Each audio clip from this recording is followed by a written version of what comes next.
ஒரு ஊரில் ஒருத்தர் இருந்தான். ஏதோ ஒரு சின்ன அலுவலகத்தில் வேலை பார்த்துக்கிட்டு இருந்தான். ரொம்ப ஏழை.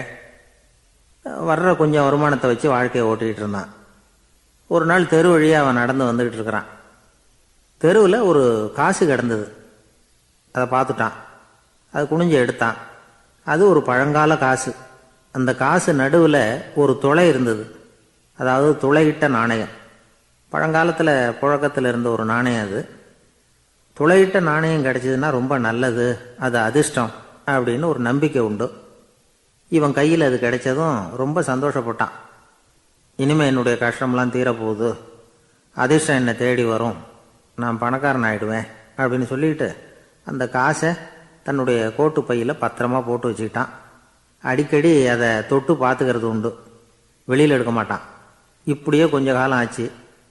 அதுக்கப்புறம் என்னாச்சு தெரியுமா? நிஜமாவே அதிர்ஷ்டம் அவனை தேடி வர ஆரம்பிச்சுட்டுது. செல்வம் வந்து குவிஞ்சுது. பணம், பதவி, புகழ் எல்லாம் வந்து சேர்ந்தது. சமூகத்தில் அவன் ஒரு பெரிய மனுஷன் ஆயிட்டான். எல்லாரும் அவனை பாராட்டினாங்க. அவன் எதை தொட்டாலும் வெற்றி, எல்லாம் அந்த காசோட மகிமை அப்படின்னு அவன் மனசுக்குள்ளே நினச்சிக்கிட்டான். தினமும் காலையில் அந்த கோட்டை போட்டுக்கிட்டு தான் வெளியில் கிளம்புவான். புறப்படுறதுக்கு முன்னாடி கோட்டு பாக்கெட்டை தொட்டு பார்த்துக்குவான், உள்ளே காசு இருக்கா அப்படிங்கிறத உறுதிப்படுத்திக்குவான். அதுக்கப்புறம் தான் வெளியில் கிளம்புவான். இப்படியே பல வருஷம் ஓடி போச்சு. ஒரு நாள் அவனுக்கு அந்த ஆசை வந்துட்டுது. அதாவது அந்த துளையிட்ட நாணயத்தை எடுத்து கண்ணால் பார்க்கணும் அப்படின்னு. காலையில் சாப்பிட்டுக்கிட்டு இருந்தான். அப்போ தன்னுடைய மனைவிகிட்ட சொன்னான், ரொம்ப நாளைக்கு அப்புறம் என்னுடைய அந்த நாணயத்தை இன்னைக்கு வெளியில் எடுத்து பார்க்க போகிறேன்னா. என்னத்துக்கு அது, இப்போ அதை பார்க்க வேணாமே அப்படின்னு மெதுவாக இழுத்தாங்க அந்த அம்மா. இல்லை நான் பார்த்தே தீரணும் அப்படின்னு அவன் தன்னுடைய சட்டை பைக்குள்ளே கையை விட்டான். உள்ளே இருந்த நாணயத்தை வெளியில் எடுத்தான். பார்த்தா அவனுக்கு ஆச்சரியமாக போச்சு. அந்த நாணயத்தில் துளையே இல்லை. என்ன ஆச்சு அப்படின்னு சொல்லி அவன் ரொம்ப குழம்பி போயிட்டான். இப்போ அந்த அம்மா சொன்னாங்க, நான் தான் ஒரு நாள் உங்கள் கோட்டு ரொம்பவும் தூசியாக இருக்கேன்னு சொல்லி அதை ஜன்னலுக்கு வெளியில் உதறினேன். உள்ளே இருந்த அந்த காசு அப்போ எனக்கு தெரியாது, ஞாபகத்தில் இல்லை. அது தெருவில் விழுந்துட்டது போல இருக்கு. அதுக்கப்புறம் எவ்வளவோ தேடி பார்த்தேன், கிடைக்கல. அதுக்குள்ளே அதை யாரோ எடுத்துகிட்டு போயிட்டாங்க போல இருக்கு. அது இல்லைங்கிறது உங்களுக்கு தெரிஞ்சால் வருத்தமாக இருக்குமேங்கிறதுக்காக நான் தான் வேற ஒரு நாணயத்தை எடுத்து சட்டை பைக்குள்ளே வச்சுட்டேன் அப்படின்னு விவரத்தை சொன்னாங்க அந்த அம்மா. இது எப்போ நடந்ததுன்னு கேட்டான். உங்களுக்கு அந்த காசு கிடைச்சதே அன்னைக்கு மறுநாளே இது நடந்து போச்சு அப்படின்னாங்களாம். இதை கொஞ்சம் யோசனை பண்ணி பாருங்க. அவனுக்கு அதிர்ஷ்டத்தை கொடுத்தது அந்த நாணயம் இல்லை, அவனுடைய நம்பிக்கை, அதாவது தன்னம்பிக்கை. அதுதான் வேலை செஞ்சிருக்கு. இதிலிருந்து நாம் தெரிஞ்சுக்க வேண்டியது என்னன்னா, வாழ்க்கையில் முன்னேற நினைக்கிறவங்களுக்கு தன்னம்பிக்கை ரொம்ப முக்கியம். அது இல்லைன்னா முன்னேற முடியாது. ஒருத்தன் சொன்னானா, நான் எப்போவுமே என்ன தான் சார் நம்புவேன், மற்றவங்கள நம்ப மாட்டேன். நேற்றுக்கு பாருங்க, திடீர்னு 10 பேர் என்னை அடிக்க வந்துட்டாங்க, நான் ஒருத்தனாவே அதை சமாளித்தேன் அப்படின்றான் ரொம்ப பெருமையாக. அது எப்படின்னு கேட்டாங்களாம். ஒரே ஓட்டமாக அங்கேருந்து ஓடி வந்துட்டேன் அப்படின்னானா. யாருக்காவது ஏதாவது கொடுத்துக்கிட்டே இருப்பார், கொடையாளி. தினமும் யாராவது ஒருத்தருக்கு ஏதாவது கொடுக்கலன்னா அவருக்கு தூக்கம் வராது, அப்படி ஒரு பழக்கம். அது மட்டும் இல்லை, அவர் கொடுக்கறது அடுத்தவங்களுக்கு தெரியாது, அவ்வளவு ரகசியமாக அதை கொடுப்பார். வலது கை கொடுக்கறது இடது கைக்கு தெரியக்கூடாதுன்னு சொல்லுவாங்கள்ல, அது மாதிரி அவர். ஒரு நாள் ராத்திரி அவர் ஏற்கனவே தயாராக கட்டி வச்சிருந்த பணம் முடிச்ச கையில் எடுத்துக்கிட்டு வீட்டை விட்டு வெளியில் வந்தார். தெருவில் இறங்கி நடந்தார். இன்னைக்கு யாருக்கு தர்மம் செய்கிறது அப்படின்னு யோசனை பண்ணிக்கிட்டே இருட்டில் நடந்து வந்துக்கிட்டு இருக்கிறார். யாரோ ஒருத்தர் எதிரில் வர்றது மாதிரி தெரிஞ்சுது. உடனே அவர் கிட்ட போனார். தன்கிட்ட இருந்த பணம் முடிச்ச அவசரமாக அவர் கையில் திணிச்சுட்டு திரும்பி வந்துட்டார். அப்பாடா, ஒரு வழியாக யாருக்கும் தெரியாமல் இன்னைக்கு தர்மம் பண்ணியாச்சு அப்படிங்கிற மகிழ்ச்சி, மன நிறைவு அவர் முகத்தில். நிம்மதியாக தூங்கினார். அப்புறம் எழுந்திரிச்சார். மறுநாள் காலையில் ஊர் பூரா ஒரே பேச்சு.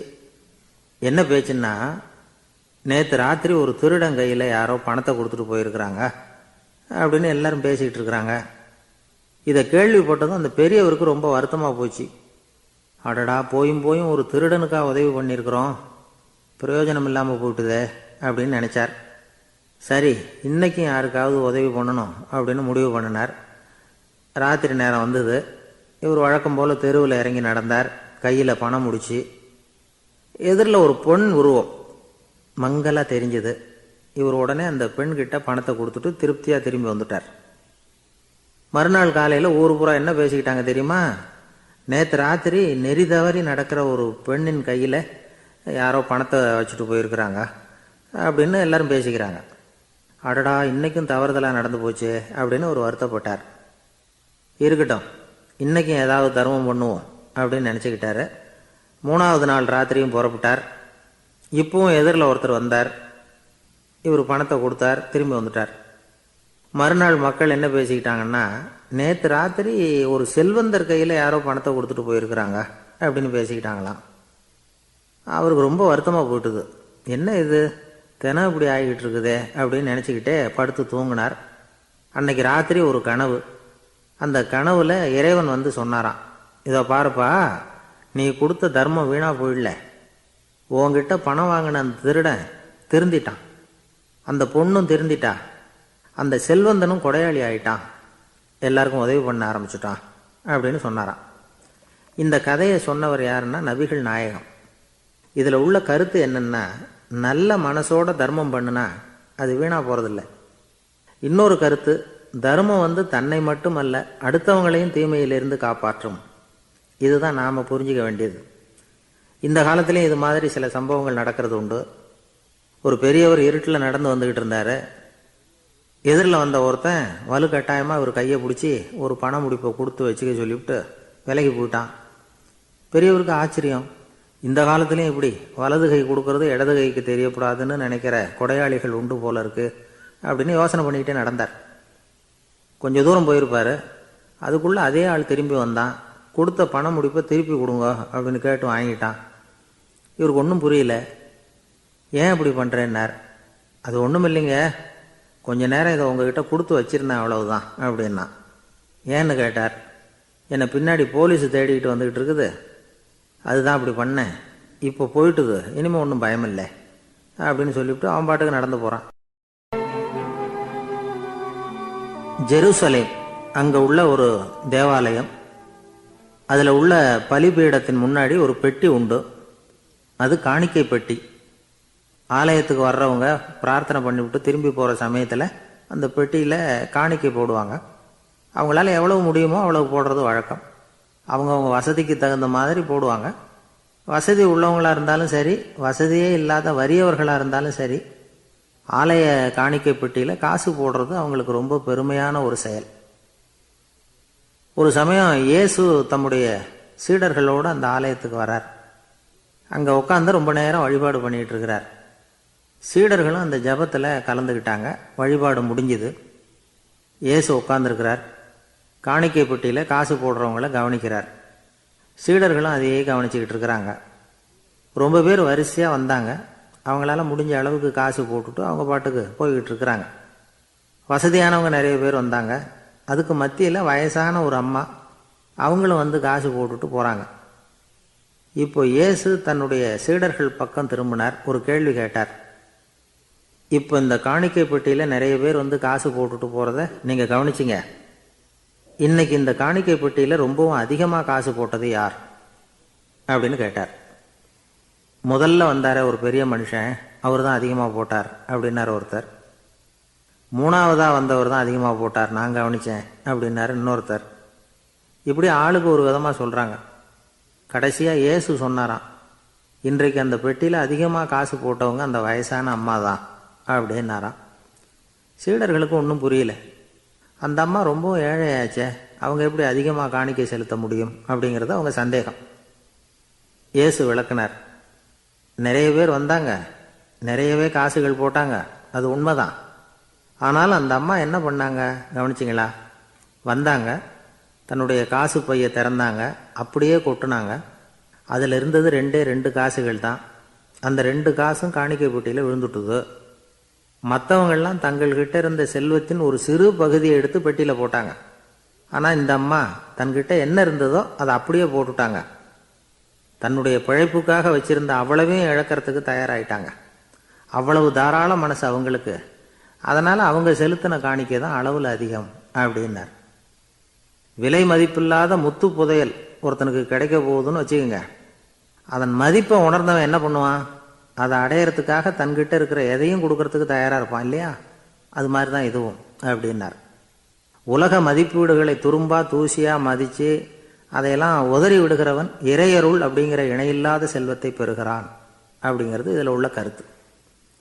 இறைவனுக்காக இழப்பதுன்னா துன்பப்படுகிறவர்களுக்காக, ஏழைகளுக்காக, ஏதுமற்றவர்களுக்காக இழப்பது அப்படின்னு அர்த்தம். உங்கள் அயலானுக்கு நீங்கள் என்ன உதவி செய்தாலும் அதை எனக்கே செய்கிறீர்கள் அப்படின்னு இயேசு சொல்லியிருக்கிறார். அடுத்தவங்களுக்கு உதவணுங்கிற குணம் இன்னைக்கு ரொம்ப குறைஞ்சி போச்சு. ஒருத்தன் வாழைப்பழத்தோல் வழுக்கி கீழே விழுந்துட்டான். பக்கத்தில் இருந்த நண்பன் உடனே இவனை தூக்கிக்கிட்டு போய் ஆஸ்பத்திரியில் சேர்த்துட்டான். அதுக்கப்புறம் சொன்னான், நீ அந்த வாழைப்பழத்தோலில் காலை வைக்க போகிறத முன்னாடியே நான் கவனிச்சுட்டேன் அப்படின்னானா. அப்படின்னா அப்போவே நீ எனக்கு உதவி செஞ்சுருக்கலாமே அப்படின்னானா அவன். நான் டாக்டருக்கு உதவலாம்னு நினச்சிட்டேன் அப்படின்னா இவன். பெரிய குடும்பத்தில் பிறந்தவர், இருக்கிற சொத்துக்கள் எல்லாத்தையும் வாரி வழங்கிவிட்டு காட்டுக்கு புறப்பட்டார் தவம் செய்யறதுக்காக. இருந்தது பூராவும் கொடுத்துட்டார். இனிமேல் எதுவுமே இல்லை கொடுக்கறதுக்கு. அப்போ கடைசியாக ஒருத்தன் வந்து கையை நீட்டினானா, ஐயா ஏதாவது கொடுங்கன்றிருக்கான். அவர் பார்த்தார், கட்டியிருக்கிற வேட்டியை தவிர வேற எதுவுமே இல்லை. 8 முழம் பட்டு வேட்டி ஜரிகை கரையோடு இருக்குது. கடைசியாக அதை தான் எடுத்துக்கிட்டு அவர் புறப்பட்டுருக்கார். அவர் பார்த்தார், எதிரில் அவன் பரிதாபமாக நின்றுட்டு இருக்கிறான். அந்த 8 முழ வேட்டியை 2ஆ கிழிச்சார். 4 முழத்தை அவங்ககிட்ட கொடுத்தாரு. மீதி 4 முழத்தை தன்னுடைய இடுப்பில் கட்டிக்கிட்டு அவர் காட்டுக்கு போயிட்டார். இவன் என்ன பண்ணான் தெரியுமா? கையில் கிடைச்ச 4 முழத்தை எடுத்துக்கிட்டு கடை வீதிக்கு போனான். பழைய பட்டு வேட்டி ஜருகை இதையெல்லாம் விலைக்கு வாங்குகிற வணிகர் ஒருத்தர் இருக்கார். அவர்கிட்ட போனான். இதை விலைக்கு எடுத்துக்கிறீங்களா அப்படின்னு கேட்டிருக்கான். அவர் வாங்கி பார்த்துருக்கார். ஆஹா, இது ரொம்ப அருமையான வேட்டி, விலை உயர்ந்த ஜருகை, இது ஏது உனக்கு அப்படின்னு கேட்டாரான். அவன் நடந்தது சொல்லியிருக்கான். அப்படின்னா ஒன்று செய்யி, இந்த வேட்டியோட இன்னொரு பாதியையும் மெதுவாக வாங்கிட்டு வந்துரு, உனக்கு நிறைய பணம் தர்றேன் அப்படின்னாரான் அந்த வணிகர். இவன் கொஞ்சம் யோசனை பண்ணி பார்த்தான். கொஞ்சம் இருங்க, வந்துடுறேன் அப்படின்னு சொல்லிவிட்டு நேராக காட்டுக்கு போனான். அவர் எங்கே இருக்காருன்னு தேடி கண்டுபிடிச்சான். அவர் ஒரு இடத்துல தவக்கோலத்தில் இருக்கிறார். கட்டியிருந்த இடவேட்டியும் அவர் அறியாமல் நழுவி கீழே விழுந்து கிடக்குது. இவனுக்கு ரொம்ப வசதியாக போச்சு. அவரை கேட்க வேண்டிய அவசியமே இல்லை. மெதுவாக சத்தம் போடாமல் அடி மேலே அடி வச்சு நெருங்கினான். அவர் கண்ணை மூடிக்கிட்டு அவர் பாட்டு நின்றுக்கிட்டு இருக்கிறார். இவன் மெதுவாக போய் கீழே கிடந்த அந்த துணியை எடுத்துக்கிட்டு சத்தம் போடாமல் திரும்பி நடந்தான். ஒரு 2-3 அடி எடுத்து வச்சிருப்பான். அப்படி ஓட ஆரம்பிக்கிற சமயத்தில் அவன் காலில் கீழே கிடந்த முள் ஒன்று நறுக்குன்னு தைச்சி விட்டுது. வலி தாங்க முடியாமல் அம்மான்னு கத்தியிருக்கான். இந்த சத்தத்தினால கண்ணை மூடி நின்றுக்கிட்டு இருந்த அவரோட தவம் கலைஞ்சது. மெல்ல கண்ணை திறந்து பார்க்குறார். தன் இடையில இருந்த வேட்டி அவன் கையில் இருக்கு. இப்போ அவர் நினைக்கிறார், என்ன நினைக்கிறார்னா, இந்த வேட்டி மீது நான் வைத்த ஆசையல்லவா அவனை திருடனாக ஆக்கி விட்டது அப்படின்னு நினைச்சாராம். இந்த வேட்டி மேலே நாம் வச்ச ஆசை அவனை திருடும்படி ஆக்கி விட்டதே அப்படின்னு நினைச்சாராம். இது எப்பேற்பட்ட மனநிலை அப்படிங்கிறத கொஞ்சம் யோசனை பண்ணி பாருங்க. தான் ஒரு பொருள் மேலே வச்ச பற்று இன்னொரு மனிதன் திருடனாக ஆகிறதுக்கு காரணம் ஆயிட்டுதேன்னு நினைக்கிறார். அப்படி நினைச்ச அந்த பெரியவர் யார் தெரியுமா? அவர் தான் மகாவீரர். இழந்துட்டேங்கிறியே, நீ என்னத்தை கொண்டுகிட்டு வந்த எங்க இழந்துடுறதுக்கு? நீ என்னத்தை உண்டாக்குன இது அழிஞ்சுட்டுதுன்னு சொல்றதுக்கு? இதுதான் அவருடைய சிந்தனை. இன்றைக்கு நம்ம சிந்தனையெல்லாம் வேற மாதிரி இருக்குது. ஒருத்தன் நடுத்தெருவில் உட்காந்து அழுதுகிட்டு இருந்தான். அந்த வழியாக வந்தவர் ஒருத்தர், ஏன்பா அழறேன்னு கேட்டாராம். 5 ரூபா சார், இந்த இடத்துல விழுந்துட்டுது, ரொம்ப நேரமாக தேடுறேன், கிடைக்காது போல இருக்கு அப்படின்னு சொல்லிவிட்டு அழறான். எப்போ தொலைஞ்சதுன்னு கேட்டாரான் அவர். அது எனக்கு தெரியாது சார், பணத்தை தொலைச்சவன் தேடி பார்த்துட்டு போயிட்டான், நான் அவனுக்கு பின்னாடி தேட வந்தவன் அப்படின்னு நானா இவன்.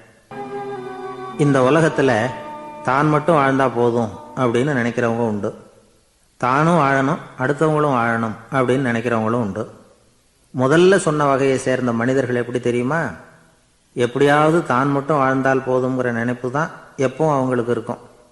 தங்களுடைய வளர்ச்சிக்கு எது தடையாக இருந்தாலும் சரி, யார் தடையாக இருந்தாலும் சரி, அதை அழிச்சுட்டு தான் மறுவேலை பார்ப்பாங்க. அவங்கெல்லாம் பாவ காரியங்களுக்கு தயங்குறதே இல்லை. அப்படிப்பட்ட வாழ்க்கை அவங்களுக்கே இடைஞ்சலாக அமைஞ்சு விடுறது உண்டு. அதை விளக்கறதுக்கு ஒரு கதையும் உண்டு. ஒரு ஊரில் அப்படிப்பட்ட ஆள் ஒருத்தன் இருந்திருக்கான். நிறைய பாவங்களை செஞ்சவன். அதன் காரணமாக நரகப்படுகுழியில் விழுந்துட்டான். நரகப்படுகுழிங்கிறது ஒரு பெரிய கிணறு மாதிரி. ஏற்கனவே பாவம் செஞ்சவங்க நிறைய பேர் அதில் விழுந்து கிடக்குறாங்க. உள்ள ஏகப்பட்ட சத்தம், எல்லாம் அந்த பாவாத்மாக்கள் போடுற சத்தம். இப்போ விழுந்தானே இவனும் சத்தம் போட்டான். இவன் போடுற சத்தம் கொஞ்சம் அதிகமாக கேட்டுது. இந்த கிணத்துக்கு பக்கத்தில் புத்தர் உட்காந்துருக்கிறார். அவர் காதில் இவன் போடுற சத்தம் விழுந்தது. உடனே அந்த கிணத்தடிக்கு போனார். குனிஞ்சு பார்த்தார். சாமி என்னை காப்பாற்றுங்க அப்படின்னு கத்தனான் இவன். புத்தர் அவனை கொஞ்சம் கவனித்து பார்த்தார். மனித சமுதாயத்துக்கு அவன் என்னென்ன கெடுதல் பண்ணியிருக்கிறாங்கிற விவரமெல்லாம் அவர் மனக்கண்ணில் தெரிஞ்சது. அவருக்கு எல்லாம் புரிஞ்சு போச்சு. இருந்தாலும் அவனை காப்பாற்றுறதுக்கு ஏதாவது வழி உண்டா அப்படின்னு யோசித்தார். அவன் தன்னுடைய வாழ்நாளில் ஏதாவது நல்லது செஞ்சிருக்கானா அப்படின்னு பார்த்தார். ஒரே ஒரு சமயம் அவன் தன்னுடைய காலடியில் மிதிபட இருந்த சிலந்தியை மிதிக்காமல் தாண்டி போயிருக்கிறான். இந்த ஒரு காரியத்துக்காக அவனை கரையேற்ற முடியுமா அப்படின்னு நினைச்சார். அவ்வளவுதான். உடனே அவர் கையில் ஒரு சிலந்தி வந்து உட்காந்துதான். அதுகிட்ட இருந்து நூல் இழை வெளிவர ஆரம்பிச்சது. அந்த நூல் இழை கிணற்று ஆழம் வரைக்கும் அப்படியே நீண்டுகிட்டே போச்சான். புத்தர் பார்த்தார். இந்த நூலை பிடிச்சிக்கிட்டு மேலே ஏறி வா அப்படின்னார். என்னங்க சொல்றீங்க, இந்த சிலந்தி நூல் என்ன தாங்குமான்னு கத்தினான். எல்லாம் தாங்கும், அதை பிடிச்சிக்கிட்டு ஏறி வா அப்படின்னார். சந்தேகத்தோடவே அவன் அந்த நூல் இழைய பிடிச்சி இழுத்து பார்த்தான். ரொம்ப வலுவாக இருந்தது. அவனுக்கு ஆச்சரியம். அதை பிடிச்சிக்கிட்டே மெதுவாக மேலே ஏறி வர ஆரம்பிச்சிட்டான். பாதி தூரம் ஏறி வந்திருப்பான். அப்போ அவன் காலுக்கு கீழே ஏதோ சத்தம். என்னன்னு குனிஞ்சு பார்க்கறான். கீழே கிடந்தவங்க சில பேரும் அந்த நூலை பிடிச்சி மேலே வந்துக்கிட்டு இருக்கிறாங்க. இவனுக்கு கோபம் வந்துட்டுது. தன்னுடைய இடுப்பில் வச்சிருந்த கத்தியை எடுத்து தன்னுடைய காலுக்கு கீழே நூல் இழையை அப்படியே வெட்டி விட்டுட்டான். இனிமேல் நாம மட்டும்தான் மேலே ஏறி வந்துடணும் அப்படின்னு நினச்சிக்கிட்டான். ஆனால் நடந்தது என்ன தெரியுமா? மொத்த நூல் இழையும் அப்படியே அருந்து கீழே விழுந்துட்டுது. அவனும் பொத்துன்னு கீழே விழுந்துட்டான். மறுபடியும் கத்த ஆரம்பிச்சிட்டான். ஏற்கனவே அவன் செஞ்சிருந்த ஒரு சிறு கருணை அந்த நூல் இழைக்கு உறுதியை கொடுத்தது. இப்போ அவன் செஞ்ச பாவம் அந்த நூல் இழைய வலுவிழக்க செஞ்சுட்டுது. அடுத்தவங்களும் வாழணுங்கிற எண்ணம் அவனுக்கு இருந்திருந்தா இப்போ அவனும் கரையேறி வந்திருப்பான், மற்றவங்களும் சௌக்கியமாக வந்து சேர்ந்துருப்பாங்க. அதனால் நாமும் வாழணும், அடுத்தவங்களும் வாழணும் அப்படின்னு நினைக்கிறவன் வாழ்க்கையில் சீக்கிரம் முன்னுக்கு வந்துடுவான். ஒருத்தன் ஒரு டாக்டர்கிட்ட போனான். மருந்து வாங்கினான். வாங்கி கொண்டாந்து பேசாமல் வச்சுட்டான், சாப்பிடல. அப்புறம் எதுக்காகப்பா போய் அவர்கிட்ட மருந்து வாங்கினேன் அப்படின்னு கேட்டாங்க. டாக்டர் வாழணும் இல்லையா, அதனால தான் அப்படின்னா. அவர் கொடுத்த மருந்தை நீ ஏன் சாப்பிடல அப்புறம் அப்படின்னு கேட்டாங்க. நான் வாழணும் இல்லையா, அதுக்காக தான் அப்படின்னா. ஒரு முனிவர் இருந்தார். ஒரு நாள் அவரை தேடிட்டு 4 பேர் வந்தாங்க. சுவாமி, எங்களுக்கு ரொம்ப நாளாக ஒரு சந்தேகம்னாங்க. என்னன்னு கேட்டார். இந்த உலகத்தில் எவ்வளவோ காரியங்கள் நடக்குது, எது நியாயம் எது அநியாயம் அப்படின்னு புரிஞ்சுக்க முடியலன்னாங்க. அது யாராலையும் புரிஞ்சுக்க முடியாதுன்னார் முனிவர். வந்தவங்களுக்கு ஆச்சரியமாக போச்சு. ஒரு மாதிரியாக பார்த்தாங்க. இதை முனிவர் கவனிச்சார். சரி புறப்படுங்க என்னோடன்னார். எங்கன்னு கேட்டாங்க. இப்போ உங்கள் 4 பேரையும் ஒரு புஷ்பக விமானத்தில் அழைச்சிட்டு போகிறேன். இந்த உலகத்தில் சர்வசாதாரணமாக நடக்கக்கூடிய ஒரு காட்சியை உங்களுக்கு காட்ட போகிறேன். நீங்கள் பார்க்க போகிற அந்த காட்சி நியாயமா அநியாயமா அப்படிங்கிறத என்கிட்ட சொல்லணும். நீங்கள் சரியான பதில் சொன்னால் புஷ்பக விமானத்தில் தொடர்ந்து பிரயாணம் பண்ணலாம். தவறான பதில் சொன்னால் இந்த புஷ்பக விமானம் உங்களை கீழே தள்ளி விட்டுரும் அப்படின்னார். 4 பேருக்கும் பயந்தான். இருந்தாலும் முனிவர் கூப்பிடுறாரே அப்படின்னு சொல்லி புறப்பட்டாங்க. அவங்க எல்லாரும் புறப்பட்டு ஒரு காட்டு வழியாக போய்கிட்டு இருக்கிறாங்க புஷ்பக விமானத்தில். அங்கே நடக்கிற ஒரு காட்சியை காட்டுறார் முனிவர். அதோ அங்கே பாருங்கன்னார். அந்த விமானத்தில் இருந்தபடியே எல்லாரும் கீழே குனிஞ்சு பார்க்குறாங்க. அங்கே ஒரு தாய் புலி அப்போ தான் குட்டி போட்டிருக்கு. குட்டிகளை ஈன்ற உடனே பசிக்கு இறை தேடி அந்த பக்கமாக வருது. அதே நேரம் ஒரு தாய் மான், அதுவும் அப்போ தான் குட்டி போட்டிருக்கு. அதுவும் இதே மாதிரி குட்டிகளை ஈன்ற உடனே பசிக்கு இறை தேடி அந்த பக்கமாக வருது. இப்போ அந்த புலி அந்த மானை அடித்து போட்டுவிடுது. அதுவும் சாப்பிடுது, குட்டிகளுக்கும் கொடுக்குது. இப்போ அந்த புலிக்குட்டிகள் முகத்தில் மகிழ்ச்சி, தாயை இழந்த அந்த மான் குட்டிகள் முகத்தில் துக்கம். இப்போ அந்த முனிவர் 4 பேர்கிட்டையும் கேட்குறார், நீங்கள் இங்கே பார்த்தீங்களே, இதில் எது நியாயம் எது அநியாயம்? ஒவ்வொருத்தராக சொல்லுங்கள். உங்கள் பதில் சரியில்லைன்னா இந்த விமானம் உங்களை கீழே தள்ளி விட்டுரும். சொல்லுங்கள் பார்க்கலாம்னார். முதல்ல ஒருத்தன் சொன்னான், அந்த புலி செஞ்சது சரிதாங்க. அது பசிக்கு அதுதான் ஆகாரம். தன்னுடைய பசிக்கு தானே இறை தேடிக்கிட்டுது. அதில் என்ன தப்பு? அவ்வளவுதான். அதனால் புலி செஞ்சது நியாயம்தான் அப்படின்னா. அவ்வளவுதான். அந்த விமானம் அவனை அப்படியே கீழே தள்ளி விட்டுட்டுது. அதனால் அவன் கொடுத்த பதில் சரியில்லை அப்படிங்கிறது புரிஞ்சு போச்சு. இப்போ ரெண்டாவது ஆள் சொன்னான், புலி செஞ்சது பாவம், அந்த தாய்மான் என்ன தப்பு பண்ணிச்சு, இப்போ அந்த குட்டிகளுக்கு யார் ஆதரவு, அதனால் புலி செஞ்சது அநியாயம் அப்படின்னா. அவ்வளவுதான், அவனையும் கீழே தள்ளி விட்டுடுது அந்த விமானம். இந்த பதிலும் சரியில்லை அப்படின்னு ஆயிட்டுது. இப்போ மூணாவது ஆள் வந்தான். முதல்ல 2 பேர் கீழே விழுந்ததை பார்த்துக்கிட்டு இருந்தான். அதனால் அவன் சொன்னான், ரெண்டுமே நியாயம்தாங்க, புலி இரை தேடினதும் இயற்கை, அதுக்கு மான் இரையானதும் இயற்கை, அதனால் இதில் ஒன்றும் தப்பு இல்லைன்னா. அவ்வளவுதான், அவனையும் அந்த விமானம் கீழே பிடிச்சி தள்ளி விட்டுது. இப்போ நாலாவது ஆள் வந்தான். முனிவர் கேட்டார், நீயாவது சொல்லுப்பா, இந்த செயலில் எது நியாயம்னார். அவன் தெளிவாக பதில் சொன்னான். அதாவது என்ன சொன்னான்னா, எனக்கு தெரியல அப்படின்னா. அவனை விமானம் கீழே தள்ளலை, சௌரியமாக அழைச்சிட்டு போட்டுது. இவனும் பிரயாணம் சௌக்கியமாக பண்ணானான். ஆக இதுதான் சரியான பதிலுங்கிறத முனிவர் உணர்த்தினார். இந்த கதையிலிருந்து நாம் புரிஞ்சுக்க வேண்டியது என்னென்னா, இந்த உலகத்தில் எவ்வளவோ காரியங்கள் நடக்குது, அதெல்லாம் ஏன் அப்படி நடக்குதுங்கிறதுக்கு எப்பேற்பட்ட பண்டிதராலும் பதில் சொல்ல முடியாது. தெரியாததை தெரியாதுன்னு ஒத்துக்கிட்டா வாழ்க்கை பிரயாணம் சுகமாக இருக்கும். அதனால் தேவையில்லாத விஷயங்களை புரிஞ்சுக்கிறதுக்கு நேரத்தை செலவு பண்ணிகிட்டு இருக்கக்கூடாது. வாழ்க்கையை குழப்பிக்கக்கூடாது. வாழ்க்கைக்கு தேவையானது என்னவோ அதை மட்டும் புரிஞ்சுக்கிட்டா போதும். இந்த காலத்து ஆள் ஒருத்தன் ஒரு பெரியவரை தேடி வந்தான். ஐயா, ஒரு சந்தேகம்னா. என்ன உன்னுடைய சந்தேகம்னார். பகுத்தறிவுன்னா என்ன, விதின்னா என்ன அப்படின்னு கேட்டான். இதுக்கு அவர், இப்போ உன்னுடைய வலது காலை தூக்குன்னார். தூக்கினான். சரி, இப்போ உன்னுடைய வலது காலை கீழே இறக்காம உன்னுடைய இடது காலையும் தூக்குன்னார். தூக்கினான். பொத்துன்னு கீழே விழுந்துட்டான். பெரியவர் சொன்னார், உன்னால் ஒரு காலை தூக்க முடிஞ்சுது, அதுதான் பகுத்தறிவு. 2 கால்களையும் ஒரே சமயத்தில் தூக்குனா அடிபடும், அப்படிங்கிறது தான் விதி அப்படின்னு விளக்கம் கொடுத்தார். இவன் தன்னுடைய விதியை நொந்துக்கிட்டே இடுப்பை பிடிச்சிக்கிட்டு அங்கேருந்து நடந்து போயிட்டான். ஒரே ஒரு ஊரில் ஒரு கோயில் இருந்தது. ரொம்ப பழைய கோயில். உள்ளே போகிறதுக்கே பயமாக இருக்கும். எந்த நேரத்தில் இடிஞ்சு விழுந்துருமோ அப்படிங்கிற பயம். அப்படி இருந்ததுனால யாரும் துணிஞ்சு சாமி கும்பிடுறதுக்கு அங்கே போகிறதில்ல. கோயிலுக்கு வர்ற கூட்டம் கொஞ்சம் கொஞ்சமாக குறைய ஆரம்பிச்சுட்டுது. கோயில் நிர்வாகிகள் எல்லாரும் கூடி உட்காந்து பேசினாங்க. என்ன பண்ணலாம்னு யோசனை பண்ணாங்க. எந்த இடம் மோசமாக இருக்கோ அந்த இடத்த பழுது பார்த்தாங்க. அங்கே இங்கே வர்ணத்தை பூசி கொஞ்சம் அழகுபடுத்தி பார்த்தாங்க. ஏதோ இந்த ஊரில் கோயில்னு ஒன்று இருக்குது, அது மக்களுக்கு தெரியணும் அப்படிங்கிறதுக்காகத்தான் இப்படிலாம் பண்ணாங்க. இருந்தாலும் கோவில் இருக்கிற நிலைமை மக்களுக்கு தெரியும். அதனால் அங்கே வர்றது குறைச்சிக்கிட்டாங்க அவங்க. ஒரு கட்டத்தில் யாருமே வர்றதில்லை. நிலைமை அந்த அளவுக்கு ஆயிட்டுது. மறுபடியும் கோவில் நிர்வாகிகள் கூட்டம் நடந்தது. இந்த கூட்டம் கூட கோயிலுக்கு உள்ளே நடக்கலை, இடிஞ்சு விழுந்துருமோங்கிற பயம். அதனால் வெளியில் தான் உட்காந்து கூட்டத்தை நடத்தினாங்க. ஏன்னா உள்ளே போகிறதுக்கு அவங்களுக்கும் துணிச்சல் கிடையாது. எந்த நேரமும் விழுந்துரும் போல் இருந்தது அது. அது வழியாக போகிறவங்க கூட வேகமாக அந்த இடத்த கடந்து போக ஆரம்பிச்சிட்டாங்க.